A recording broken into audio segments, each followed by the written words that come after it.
This is the Telesin 2.7 carbon fibre selfie pole, 2.7 meters, which means you can get the camera really far away.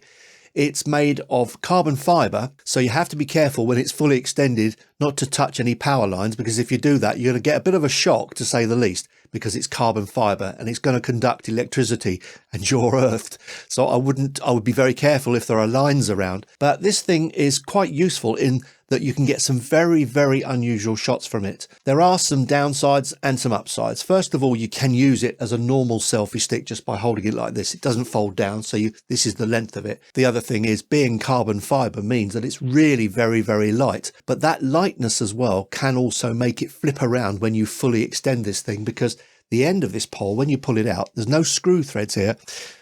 It's just a friction fit, but the end of this pole is actually quite thin to make it very light. Now, when you pull it out, if you want to use a shorter length, you have to hold the back end because everything is slipping in and out. There's no screw thread to hold it. So you have to hold both the back end and the bit that's in front of the back end. So what I do is I put this under my arm and hold this bit here. That's one downside, because you can't fix it to shorter lengths easily. You can't adjust it to be a shorter length. But the other thing is because they're all loose as well, when you actually push this all down and you push it in like that, like a friction fit, get a bit of a rattle, so you don't want to be shaking this around. Being 2.7 meters long also means that even if you have just, let's say, an Osmo Action on the end of this, it's actually quite a weight on the end. It's almost kind of like a fishing rod, in that it's like it's got a little fish on the end and it bends a little bit.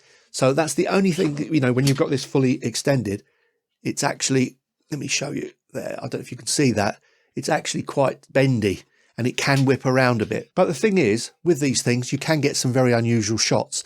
So have a look at this bit of video that I've done. I set myself a little task and I went down into the garden and thought, how exciting can I make a back garden look? So I took this selfie stick, an Osmo Action, and I just waved it around and made a little minute and a bit of a film, just to show you how this thing actually can change your shots.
So you can see that this thing is actually quite useful, because you can get shots where you can't reach, and almost like you've got a drone going there. So what I did was I was pushing this up slowly like this while I was using it on the end with the camera on the end, pushing it up and up and up and up like this, doing things like that, waving it around, spinning. That was quite interesting. And the only thing is having the freedom of having just a selfie stick and an action cam really gives you a sense of freedom, and you just wave that camera around and take whatever, and you feel so free in what you're getting, so that you get shots that you wouldn't normally take, I think. And with something like this, because you can add to that the extra angles of being further away or up in the sky, it just adds another dimension to your filming, and it can actually add quite a lot to what you get. These come out around, I think they're between 25 and 30 pounds.